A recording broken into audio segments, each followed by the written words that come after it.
Welcome to everybody from around the world to the last panel of 2 days of the CentreCourt MBA Festival. I don't know what I'm going to do with all of my time tomorrow, but I'm spoiled with one final careers panel. Many of you that have been following the last 2 days will have witnessed just the pleasure, the energy that these discussions brings. I think part of it, we of course talk to the admissions teams about identifying potential, this talented group that comes into a program. But for me, the careers teams are unlocking that potential and how it creates this transformational experience at business school. So let me introduce the panel. We have Abby Scott. Abby is the Assistant Dean of the MBA Career Management Center at Berkeley Haas. It's great to have you with us, Abby. And Maggie Thomas, the Director of the Graduate Business Career Center, covering not just the MBA, but various other master's programs at Minnesota and the Carlson School. The early birds that are joining us from Southeast Asia, we have Alan Kwa, who is the Management of Biz Careers at NUS, the National University of Singapore, and Sean Ferguson, Associate Dean at the Asia School of Business in KL, Malaysia. Great to see you, Sean. And it's lovely to welcome back Daniel Liu. Daniel is the Director of Career Education and Coaching at Austin McCombs. So thanks all 5 of you. This is not a political debate. This is a careers panel in what has been quite a year for everybody. I guess when we had CentreCourt back in April, May, as we were coming to terms with the pandemic and the impact on graduating students. So perhaps, Abby, we can just take a little look at the summer, the last few months of what you've been seeing at Haas, and also then looking ahead, because of course that also involves all of those that have been doing summer internships and the sort of prospects that they face for next year. But how would you characterize the last few months, Abby?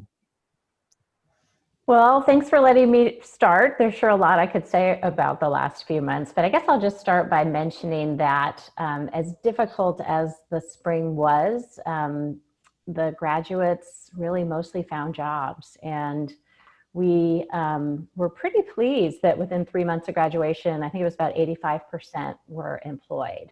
So that's a little bit lower than where we would typically be in other years, but still pretty darn impressive. And a big shout out to our alumni community and employer partners who really helped to make that happen. So this fall, we're in a virtual campus, but activities are continuing as if things were in person. So companies are holding presentations, coffee chats, those sorts of formal ways to connect.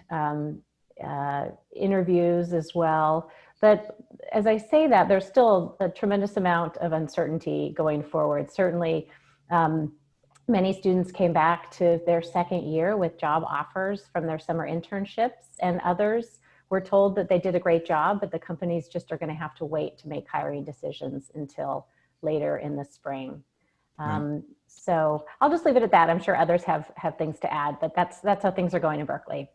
Well, perhaps just one follow-on from that, Abby, because of course, we've been in the industry for a while. I can even remember some of the economic downturns of the 80s and 90s. But when you then compare perhaps to 2001 and that dot-com bubble bursting, or 2009, I mean, 2009, companies just stopped hiring, but that's not the message that you're hearing at the moment, that there is that caution, perhaps sort of waiting to see how things evolve. But does it feel different to the downturn of 10, 11 years ago? Yeah, it does. It does feel like we know the drivers of this downturn and they feel temporary. And companies, you have to remember, were hiring like crazy prior to the pandemic. So I think people are eager to get back to hiring at that level. Some companies are continuing to hire at or above levels of prior years, which is great. But there's still just so much uncertainty that others are hanging on. So yeah, it feels different in that it feels like there's an end in sight.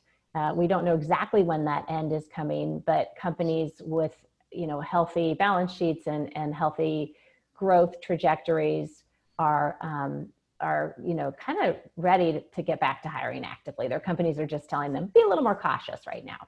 Right, right. Sean, we couldn't let Singapore have all of the fun in Southeast Asia, and the ASEAN economies that have just been on a tear for decades now. Clearly, this has been a global slowdown. But what are you seeing in KL and in the wider region? Sorry, had to unmute. So I think Asia is different a little bit than the US because it's a very kind of macro hiring environment. And what I mean by that, there's not a plethora of on-campus recruiting because recruiters out here hire 2 to 3 months in advance of when they need a role. And so what happens is, because of the micro nature of the search, it's very relational and it's very point-to-point and specific to the individual skills that someone has. The big markets, the big industries here have been tech. Surprisingly, consulting has still been relatively resilient in this part of the world, but I think that's driven by the growth agenda of this region, and so we've seen that there, and that's been still pretty consistent pre-pandemic and post-pandemic. Because of the growth agenda here, there's a lot of optimism. We just, I also work on the admissions side. And so how do we help people appreciate what's going on over here? Consumer sentiment is super strong. So China, India, Indonesia, McKinsey recently did a study on the optimistic, and they measured optimistic, view of what's going on post-COVID, pessimistic, and in the middle.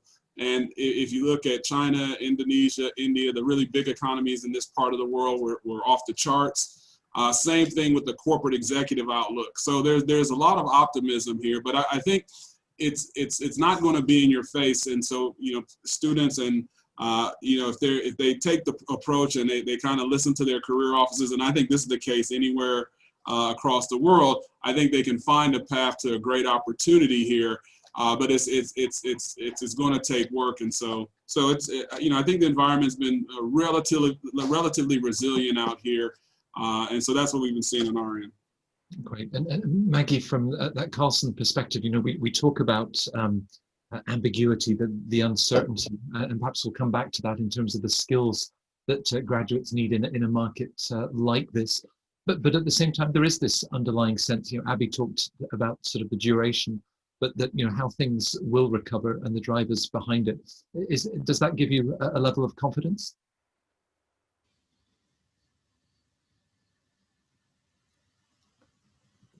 Same thing with the mute. Sorry.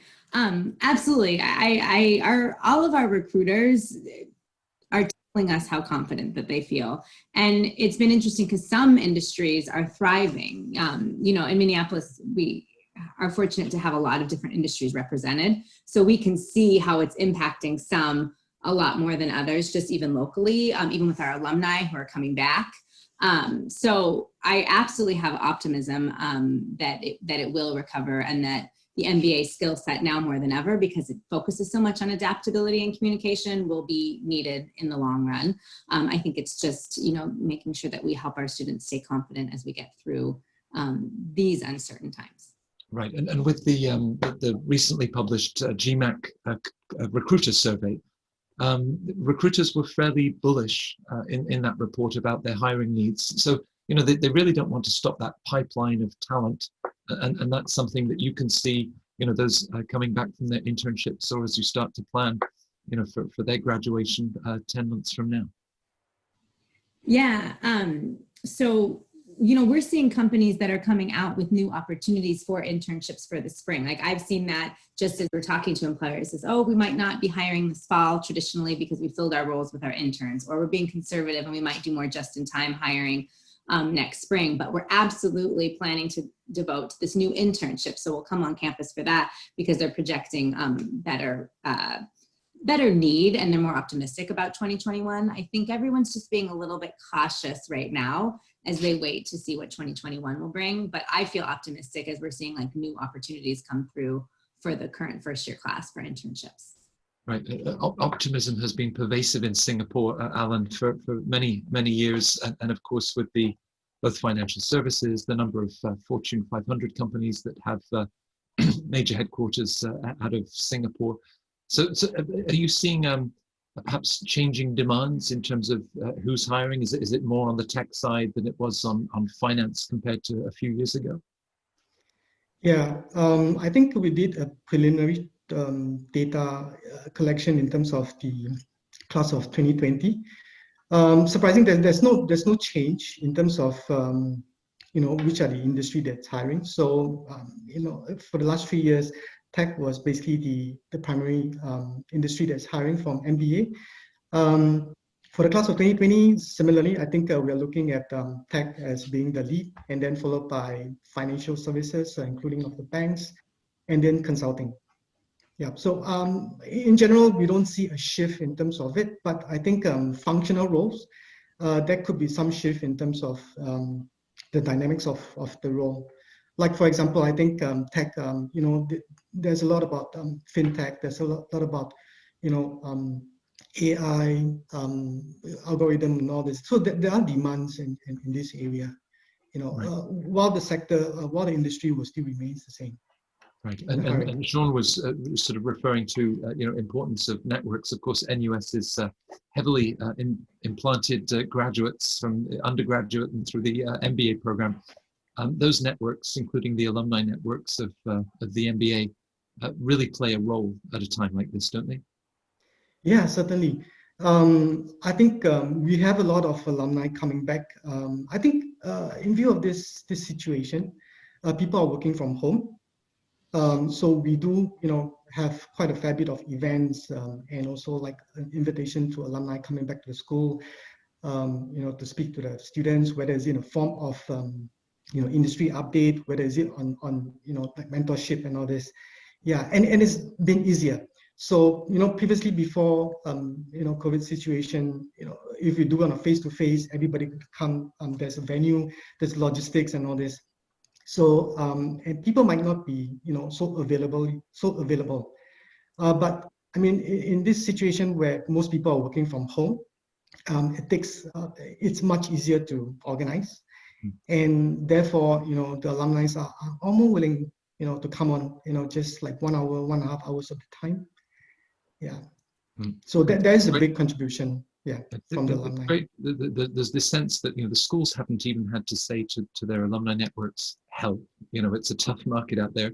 It's been so proactive. Alumni coming back to your schools and saying, how can we help? Which is, I find, inspiring.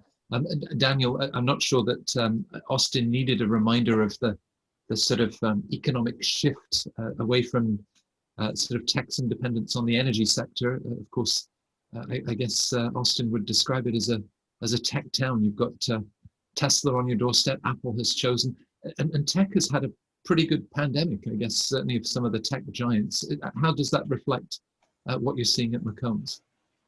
Absolutely, and there's not a month that goes by without some kind of headline, and I think that's reflective in what we've seen with the class of 2020's employment outcomes. We're in the midst of wrapping that up, and I think it's very similar to California schools like Abby has mentioned. We're definitely seeing a few points down, and I think some of that has to do with timing more than anything else. Even coming out of Labor Day in the U.S., with that holiday, we've seen an uptick in hiring activity for that class.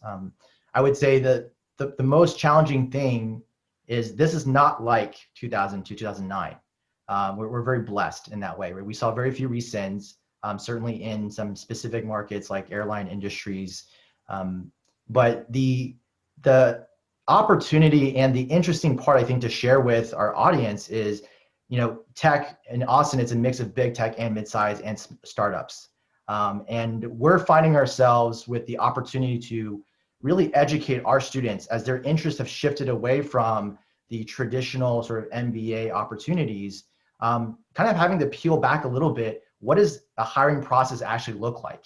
And that kind of education and career education is actually very valuable as they then graduate and become hiring managers themselves. And I think having that added sort of bonus of understanding how these markets work, how hiring decisions are made, how those budgets, cuts and freezes happen, we've had to kind of, I think, engage a little bit deeper into some of those conversations. I think that's been beneficial in the long run.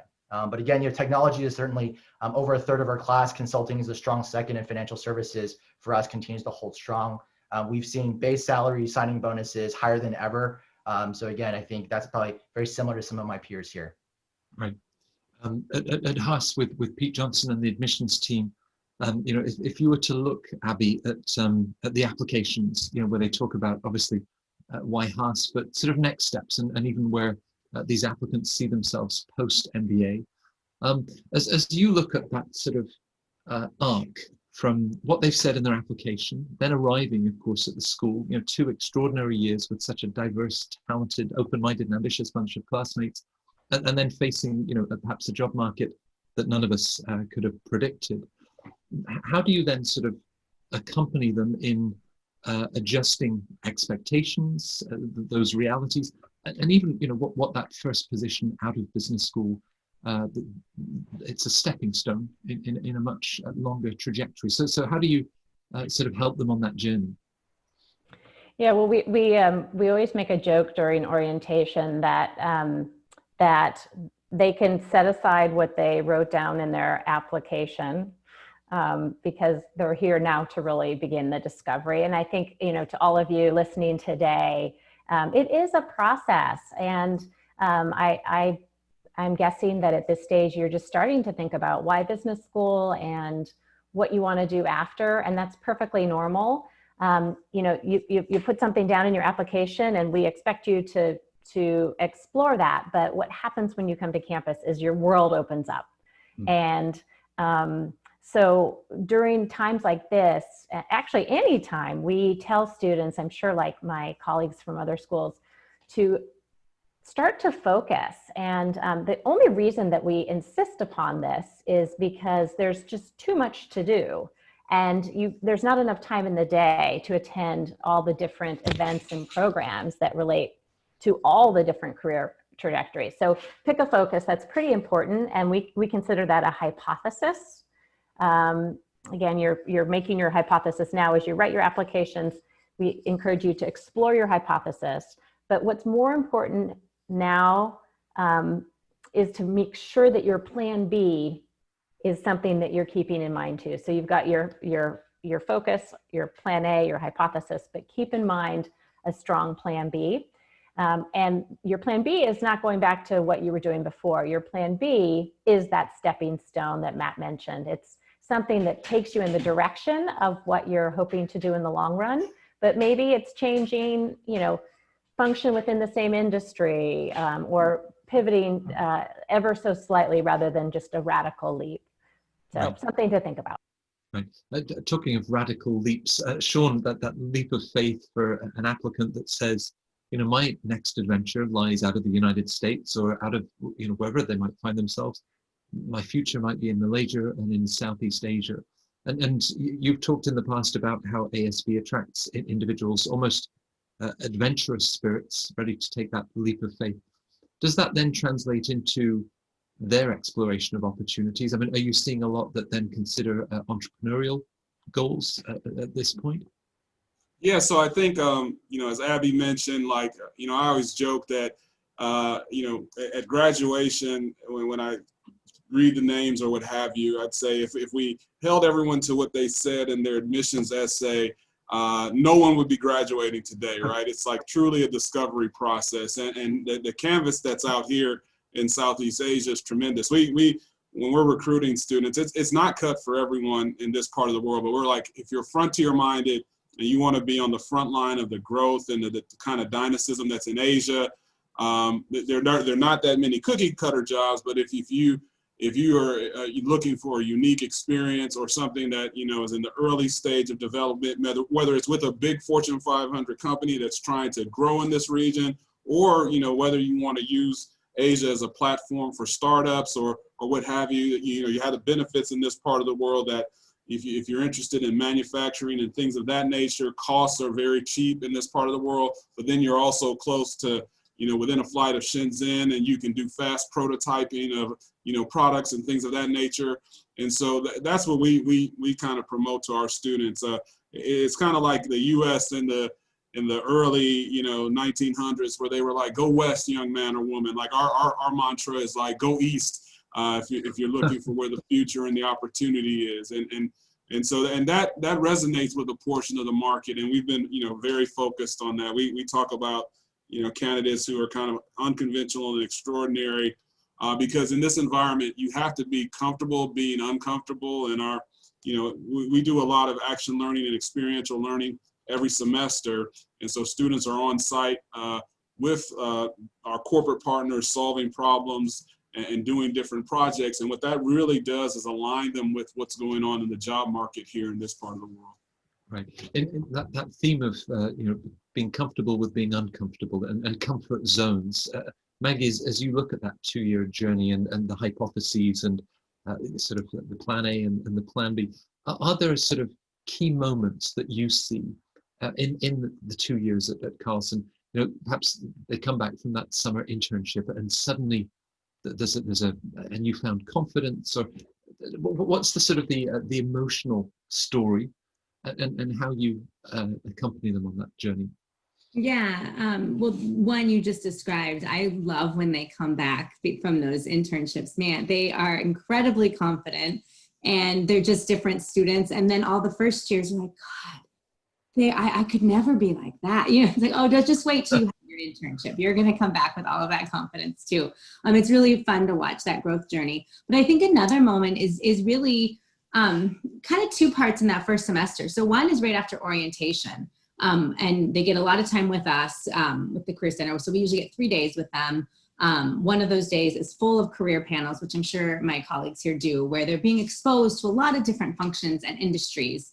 And they just start to light up because for some of them, it's really affirming on what they thought they might want to do while they were going to B school. And for others, it's really opening their eyes to some other area. And then they can spend that first semester exploring that.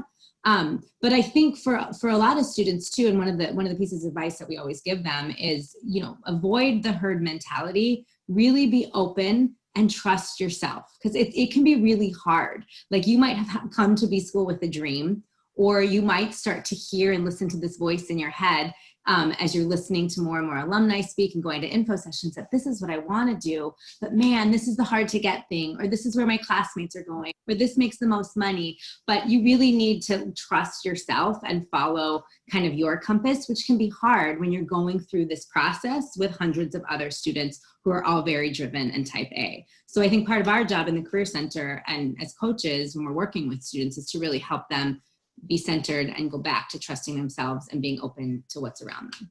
Right. Do you see that sort of same sense, Alan, of expectation management and getting them to articulate as they look at all of these different opportunities, helping them to focus? How do you manage those expectations? Yeah, sure. I think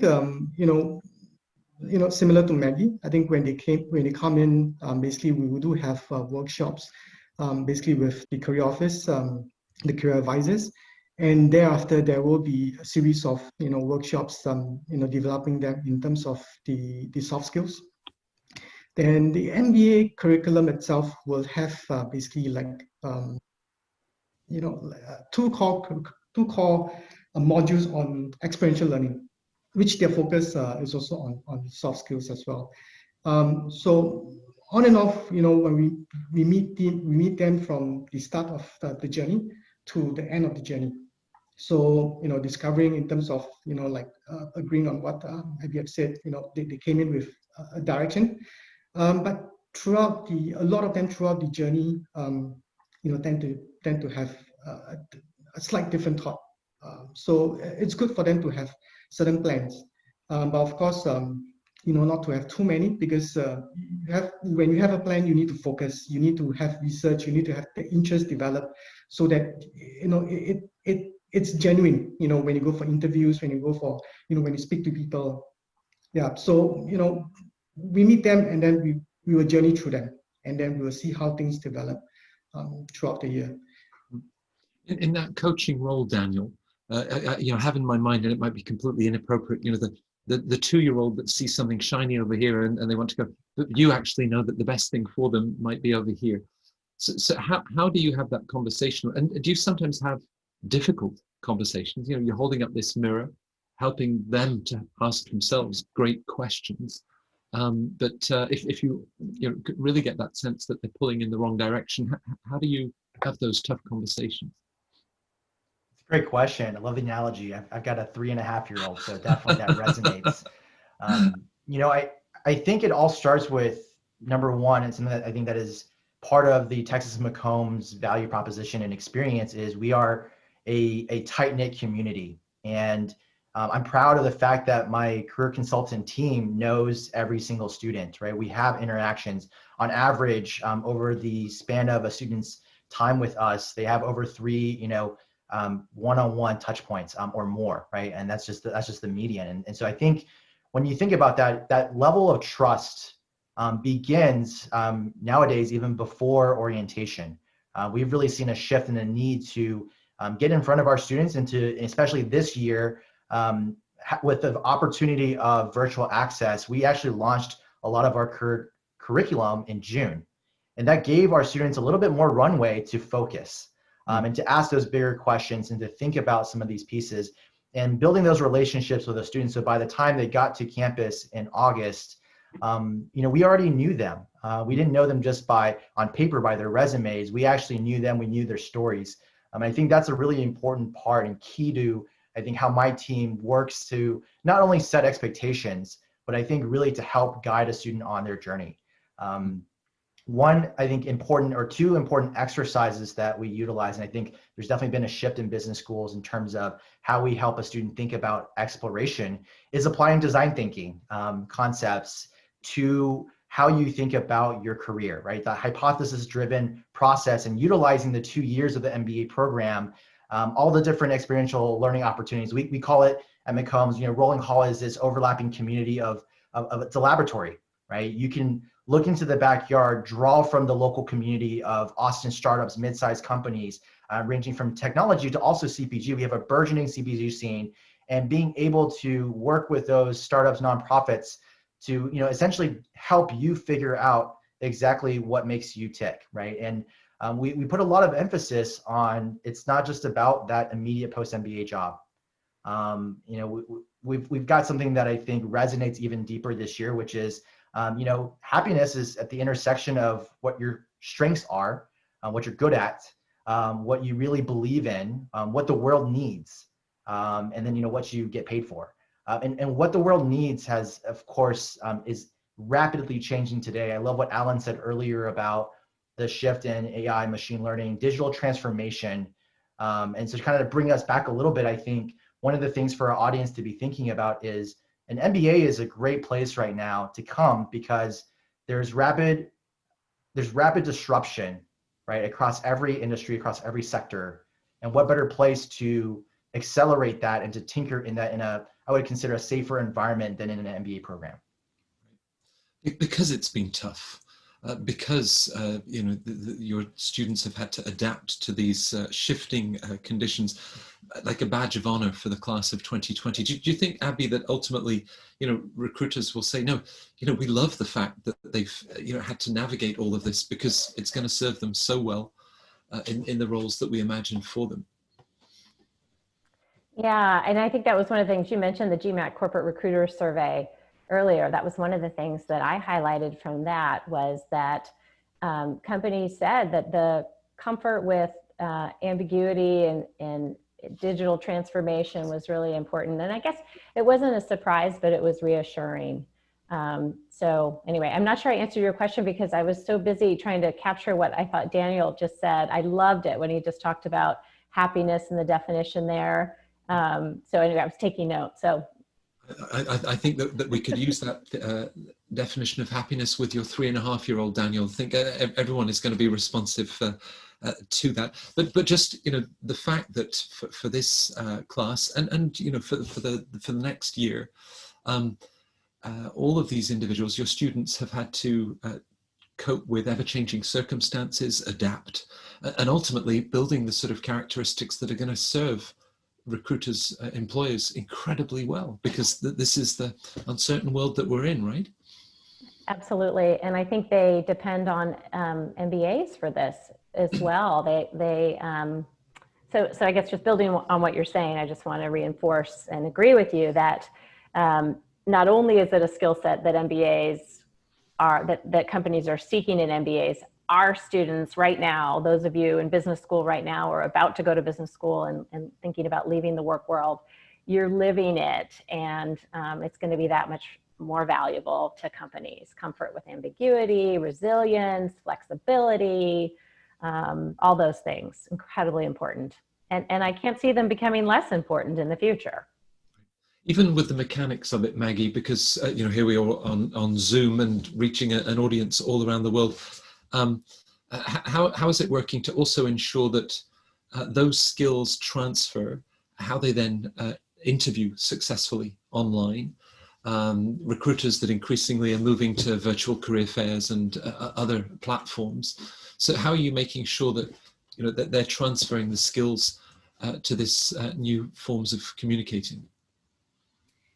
Well, I mean, part of it is practice. So one of the things that we tried to do early on in COVID, when everything went virtual in March and April, was how do we make ourselves even more available? How do we tap into alumni, which, as we've all mentioned, have been more than helpful in reaching out? How can we help? How do we make practice real time? How do we learn from alumni on how they can shine in a virtual interview? Like, what are you expecting to see in a 45-minute interview over Zoom when you can't do the same amount of small talk, when you can't, it's not the same. So how do we give them that practice space? So early on, I mean, we increased our number of coaching appointments that were filled and by 42%, because we were really trying to how do we get in front of this, and not just from an interviewing standpoint, but from onboarding for their internship or onboarding for their full-time role, because now they're going to be onboarding at work virtually, which is very, very different, right? Trying to figure out how do I succeed in a place that I'm not physically there is challenging and different. And we're also trying to encourage our students to stand out in a way by what are you doing with this season and time that is unusual and different too than a standard internship. So, a lot of our internships were cut short. A lot of them, they became virtual and they were anywhere from 2 to 8 weeks instead of 10 to 12. And I would imagine a lot of my colleagues, students' internships were the same. And so that gives students a fair amount of free time in the summer that they didn't normally have. And so we knew that they were going to need to stand out virtually and also in a potentially smaller pool of opportunities. And so we really tried to think, how can they give back? How can you use this time to supplement your experience by volunteering or reaching out or taking on consulting projects that really give back to the community in the numerous ways that are needed right now in the US and abroad. And so it's been really interesting to hear how much confidence that gave them and how they are showing up for interviewers and interviewing and networking and career fairs in a different way, because they have sort of a portfolio of experiences to talk about now instead of just one traditional internship. And I think that's, so far, it's feeling successful, although we're smack in the middle of fall recruiting, so. Right. So to play, I mean, Alan, can you ever see us going back again? Because presumably one of the silver linings of everything being virtual is that nobody's constrained to the Singapore market or the Minnesota market or the Austin market. If there are opportunities in Chengdu or if there are opportunities in Dubai, your graduating students could connect with those companies. Do you see them shifting their geographic vision and where they're then looking for opportunities? Yeah, sure. I think like what you have mentioned, basically, we have online everywhere. Basically, everybody can access to jobs globally. And no difference, the current MBAs, they are looking for more exposure. So not just in Singapore, we also reach out to companies in China, in the Middle East, in Europe as well. So we do have platforms, for the students to access these opportunities. So, and we do highly encourage them. And it's now easier to conduct interviews via online. Similarly, for me as a now in this forum, so it's easier for me, as in like we can do it online. There's no, basically I don't need to be there physically doing it. Yeah. So and I think the current students, they have broadened their scope. And for graduating batch, I think they definitely will be more adaptive to the harsh environment. I think going forward, it will be a good lesson. It will pick-up point for them to, progress further. So I'm sure they will be successful, going forward for this group of students onwards. And Sean, how important is patience? Even the rankings, I think, encourage everyone to focus on that first position coming out of business school. Naturally, perhaps, with the time and investment that they've made. But this is just a stepping stone. I mean, this is the first step of a very exciting career that lays in front of them. So how do you give them both the confidence, the patience, perhaps also, but to think about it as a first step of many? Yeah, so we try to really focus on the process, right? And so with our career curriculum, it's about really thinking about your choice, identifying the opportunities so that you can do the homework.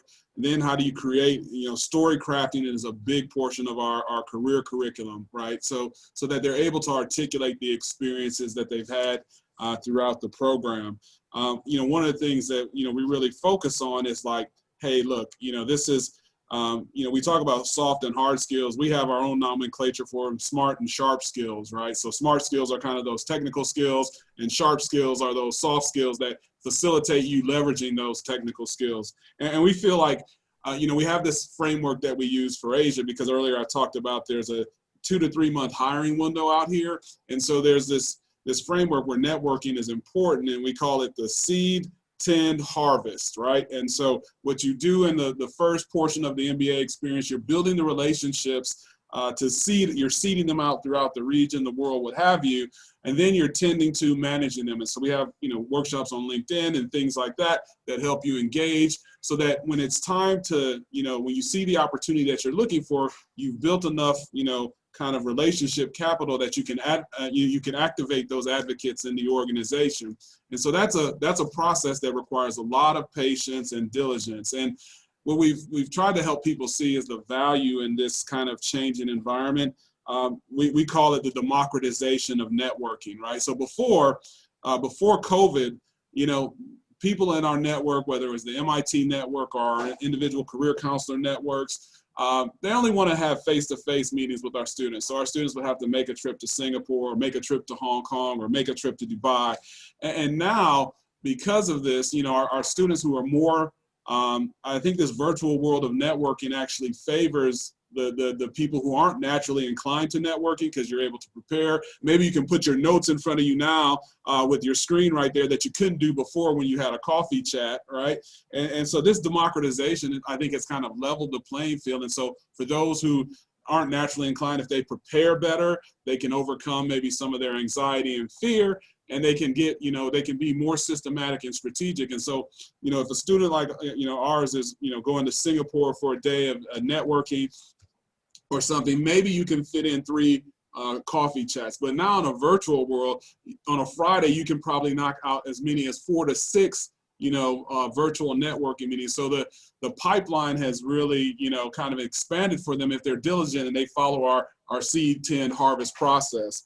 The other thing too is now, we're doing a virtual Dubai career track, right? And so before, when we're trying to bus people all across town and things of that nature in Dubai, Singapore, in these mega cities, traffic, limits our ability to connect to people. But now we're able to, engage with multiple people that we couldn't, because we couldn't fit in time, schedule, and transportation needs. And so we think, what we're trying to help them see is the scale of the opportunity is much greater now than it's ever been. And so, and if you follow our approach, and sometimes, familiarity breeds contempt, because they get so close to us, we kind of become like their parents. And so we got to get other voices in the process to tell them, what we're telling them, right? And it's like, oh, they come back and they say, oh yeah, such and such said this. And I'm like, yeah, we said that first year, but don't worry about that, right? So I like this idea of sort of modern recruitment and everything that takes place beyond the frame of a Zoom screen. People have their notes, and how that might help the introvert. Now, with every student, with every alum, I talk to them about, or they share their experience, this sort of life transforming experience. They rarely point to a particular strategy course that they take. Nobody mentions discounted cash flow for good or for bad, but they all talk about you. They all talk about, what about the careers team and this? Amazing. How they help me to look at things. So my question, because I see you as the sort of hidden gem within the business schools. What do you do? You know, and who does this? You know, as we talk about soft skills, what was it? Sharp skills that go with the smart skills, Sean. The soft skills. Daniel, how does this magic recipe of the careers office work? I love that analogy, you know, and appreciate the sort of shout out for the unsung heroes, right? I think all of us have probably worked twofold, if not tenfold harder over the summer to prepare for especially this particular incoming class and the returning class. So just a shout out to our teams, right? And all the effort that they do.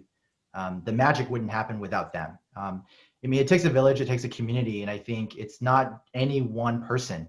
I think that's something that, coming from my prior career in consulting, very metrics driven, it's hard to put a KPI on who helped a particular student with their success, right? It is the culmination or the amalgamation, right? It is all of the different touch points that are unique for each student.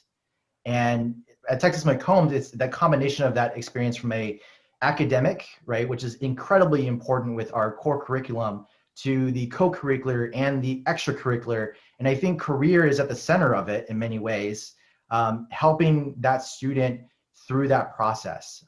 You know, even an Olympian athlete needs a trainer, needs a coach. And we sometimes adopt that sort of metaphor that, you know, we are not here to, you know, do the bench press for you, but you have to do it, right? And we're gonna here to be a cheerleader for you along the way. And we're gonna make sure that you have the right ingredients, right? The right nutrition, the right resources to help you get there. And so there is no magic, really, right? It's a lot of hard work. It's a lot of perseverance. Our students are tenacious. With this class of 2022 that we've just welcomed in, they're actually in finals right now, right? This week for us, as we switch from fall 1 to fall 2. And I am so impressed. This is a class that is ready to tackle the hardest problems the world has put in front of them, right? And in front of all of us. Maggie had described this wonderful moment when students come back after internships. Abby, do you have a favorite part of your job, or you know, some part of the day, or just that chance conversation that you have? Yeah, I also, I think, get pretty excited about back to school. So I echo Maggie's sentiment there. Let's see, I think, you know, there's also the graduation moment where you get to see the students that you've worked with for the last couple of years, you know, find closure in their journey, meet their families. I mean, there's something really special about that, because we have had this really unique opportunity to work with students for 2 years, if it's a full-time MBA program. You know, if students certainly get to know faculty, but that's more of an intense, you know, 12-week period.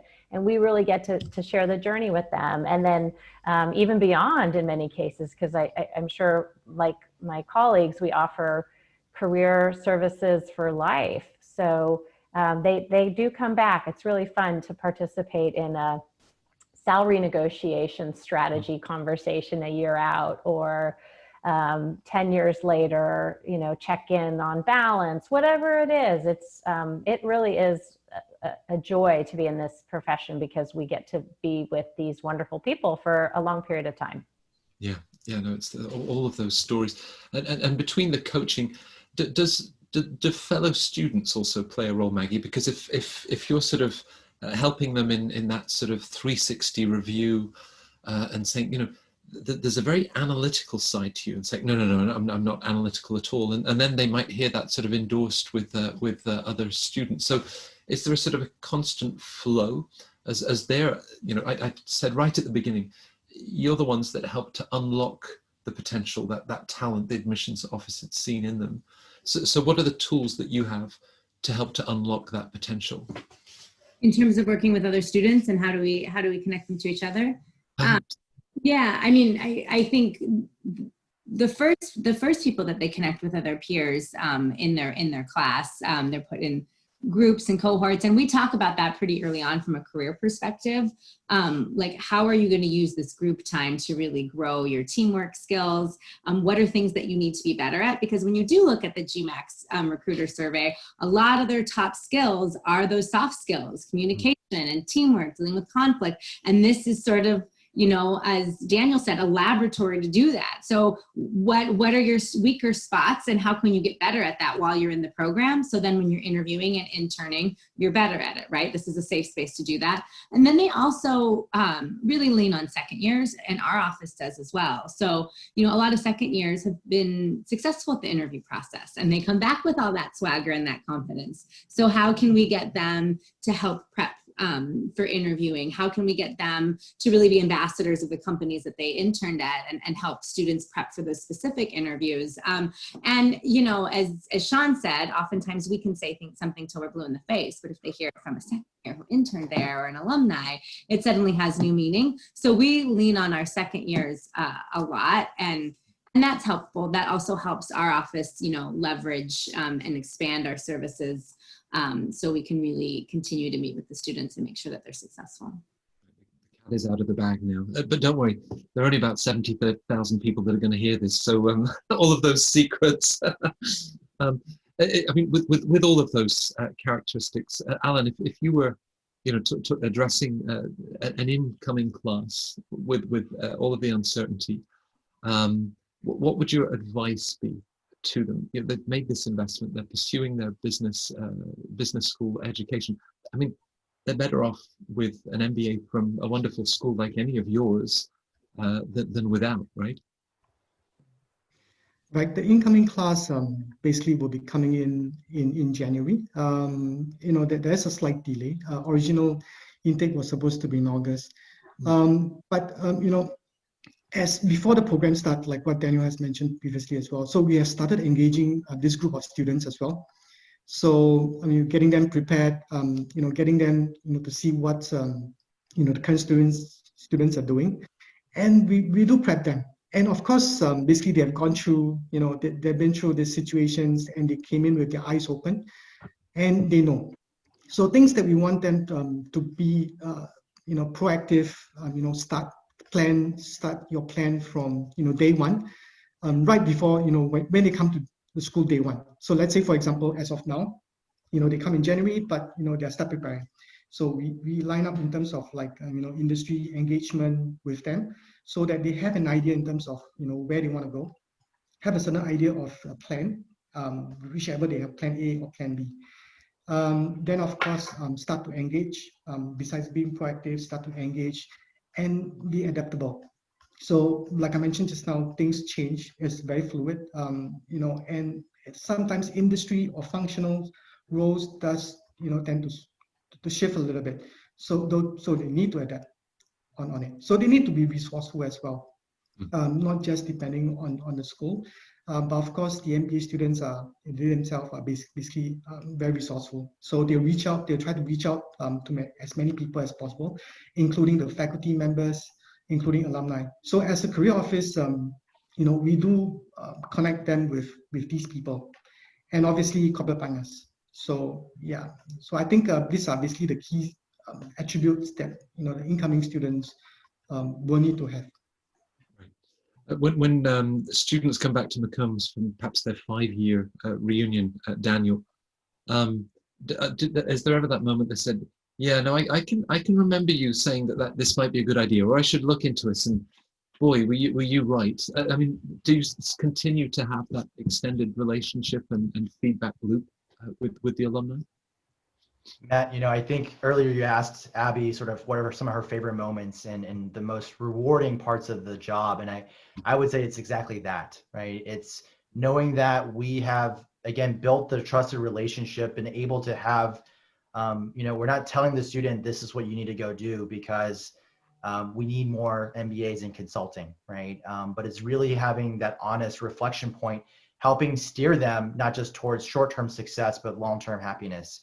And I think, you know, let's almost call that some of the integrity that I believe is important for our career education and coaching team is, you know, when we see a student as a graduate, we feel good, right? We feel a great sense of accomplishment in knowing that we've given them the tools to help them to continue to be resilient, to expand, to experiment, to continue to have hypotheses, right?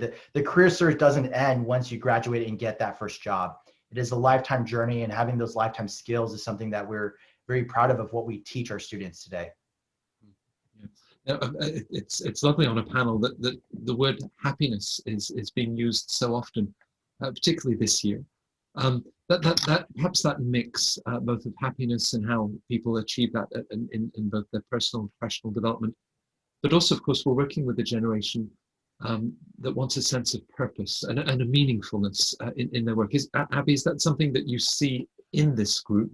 And how do you address, I mean, whether they're working in finance or a non-profit, finance is helping to solve some of the world's thorniest problems. So do you have those conversations about a meaningful career?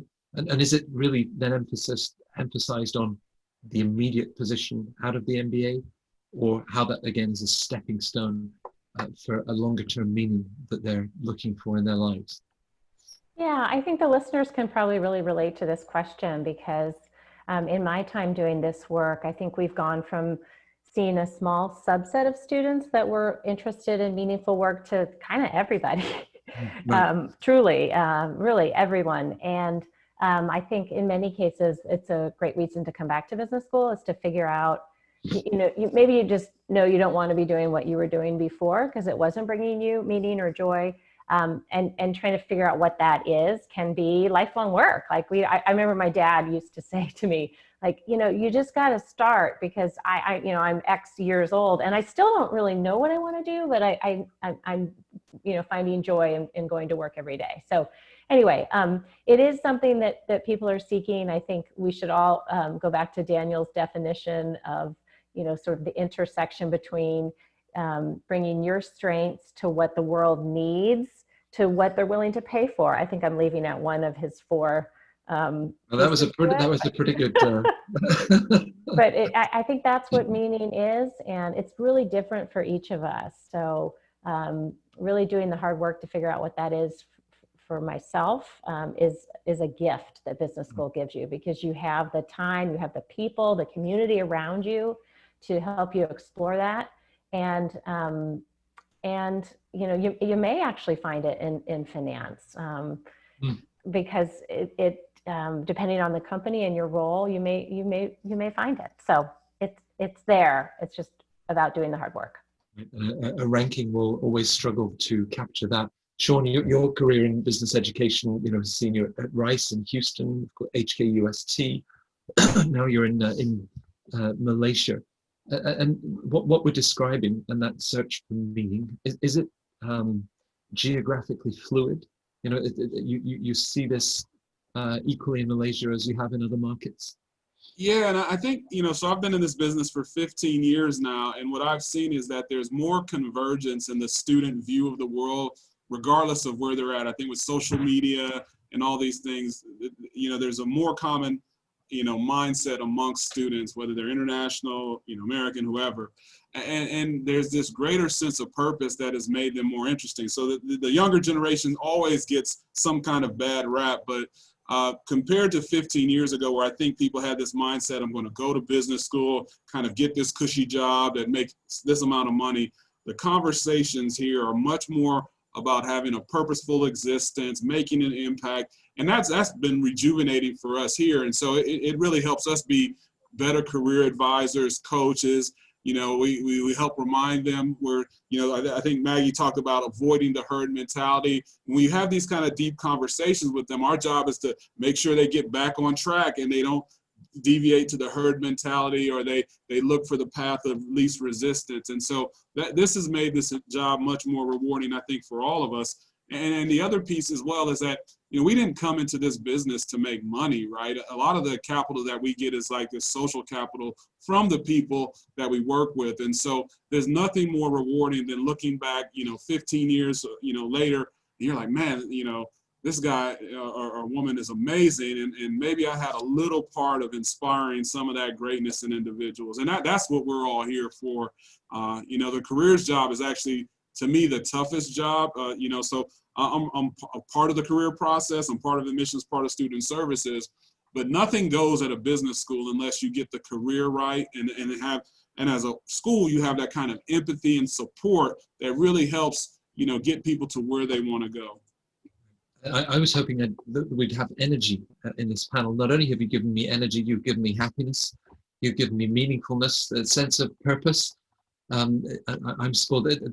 Marketers often talk about, you know, with products, finding a golden question, and if you can work out what that question is, you can define if this is the consumer for your product. Maggie, perhaps final word, if you were to think of a question to put it to any of our viewers as they think about their next steps, you know, their late 20s, think about going to business school, this opportunity to step back, and it's a wonderful, wonderful privilege. Is there a golden question in terms of the what or the why at this stage of their career? Darn me in the mute. Sorry. This is a leading question, but I mean, echo what everyone else said. And what an MBA can do is not only a chance to figure out what is your purpose type, how can you find purpose, but do you want options? Do you want choice? And again, I know that's a leading option, but this is a degree that will give you options and choice. And so, and I think we're seeing how important that is now more than ever. And it's important for all prospective students. I think I'll give a special shout out to women, especially when we've just seen the studies that have shown what COVID is doing to women in the workplace right now.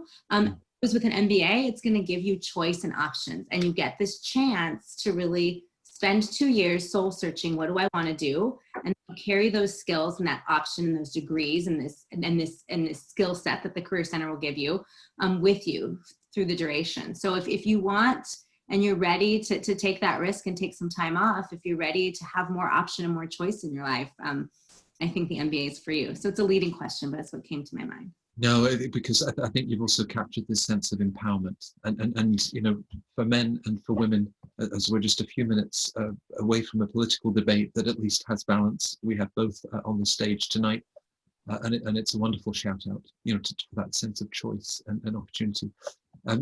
You've also brought me perhaps to my close, because for the last 2 days, there's a team behind the CentreCourt MBA Festival. There's always a team, and Daniel, you were alluding to it earlier, that shout out. I do want to just mention Leanne, to Heather, to Tori, and of course John Byrne, who's so much of the energy behind CentreCourt. It looked seamless, but because of you. And gratitude and thanks to my panel. I think you've brought this event to a wonderful close, given everybody so much to think about, and people are going to enjoy this recording, I think, for many, many months to come. The optimism, the sense of self-determination that you encourage people to think about and to pursue, that's going to serve everybody well. So Maggie, Daniel, Abby, Sean, Alan, thanks for joining us from all over the world for this final panel.